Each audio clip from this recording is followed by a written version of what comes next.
هنرمند کردان عدنان کریم که ادی سینور کرکوک و باشور کردستان در باز کریه کتیه دل هر کردستانیه کی نوترین کلیبا خواه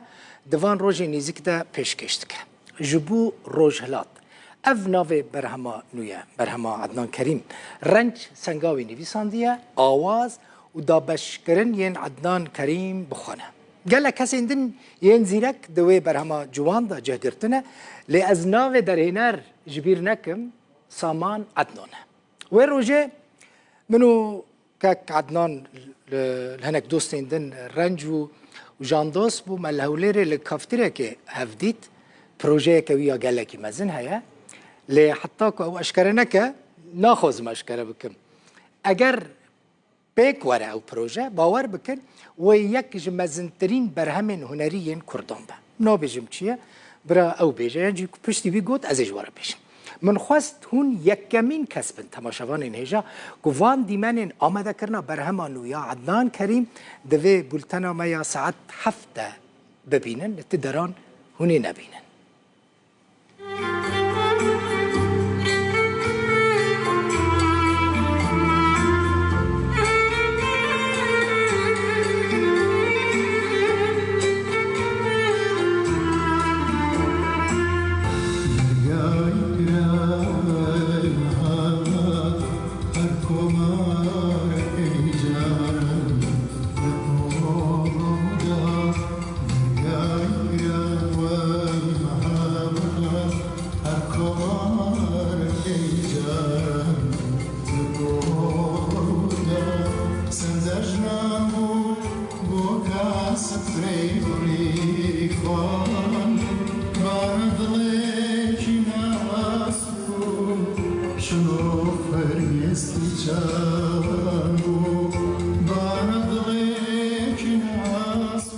لادي كورودا ام كليب بيشكشه با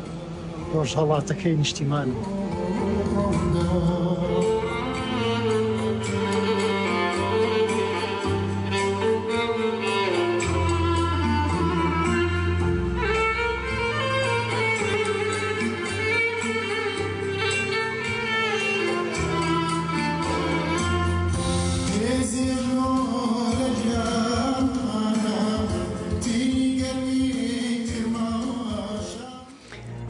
تماشاوان این هجا تماشاوان این هودا و هجای تماشا کرنا دیمن این جوانه حتی صبح ساعت 7 خوشیده بن